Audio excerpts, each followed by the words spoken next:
Good morning everyone. এইকেইদিন video' একেবাৰে টাইমত দিব পৰা নাই, অলপ অসুবিধাৰ কাৰণে।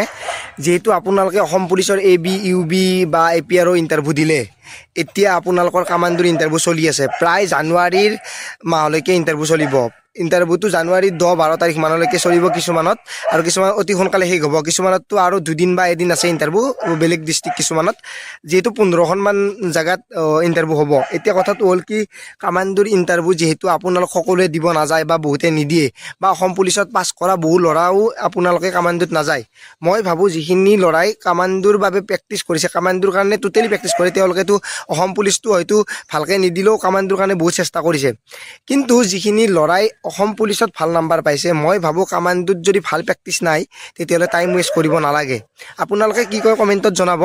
আৰু কামাণ্ডোত যিহেতু ৰিটেন টেষ্ট নাই, ইয়াতে সাইকোমেট্ৰিক টেষ্ট হ'ব। এটা পোষ্টৰ এগেইনষ্টত 2জন ল'ৰাই আপোনাৰ সাইকোমেট্ৰিক টেষ্ট দিব পাব।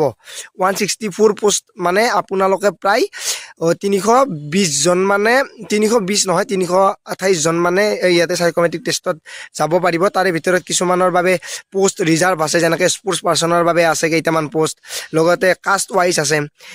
সকলোতকৈ বেছি আছে OBC কাষ্টৰ, জেনেৰেলৰ পিছতে, মানে জেনেৰেলটো সকলোৱে যাব, OBC কাষ্টৰ বেছি পোষ্ট আছে।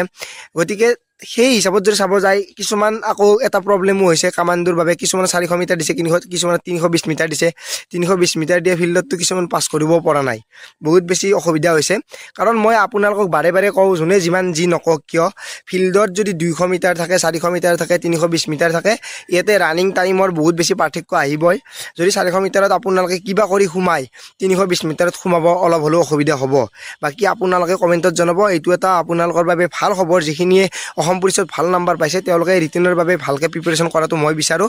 আৰু ৰিটেনত তেওঁলোকে ভালকৈ এটা নাম্বাৰ পালে নিশ্চয় তাতে চাকৰি হৈ যাব। কাৰণ তাতে এটা পোষ্টৰ এগেইনষ্টত 5জনে ৰিটেন দিব পাব, আৰু ৰিটেন যদি ভাল হয় তেতিয়াহ'লে 2জনে ভাইবা দিব পাব। তাৰপিছত আপোনালোকৰ এজনৰ মেৰিট লিষ্টত নাম আহিব, আৰু পোষ্ট আছে 5000 মান। গতিকে তাতে কম্পিটিশ্যনটো অলপ হ'লেও কম হ'ব। ইয়াতে বহুত বেছি কম্পিটিশ্যন হ'ব গৈ আছে। বাকী ইয়াৰে কাট অফটো বেলেগ, পুলিচৰ কাট অফটো বেলেগ হ'ব। পুলিচৰ কাট অফৰ ওপৰত নিশ্চয় ভিডিঅ' বনাম। আপোনালোকে কিমান নাম্বাৰ পাইছে কমেণ্টত জনাব নাপাহৰিব।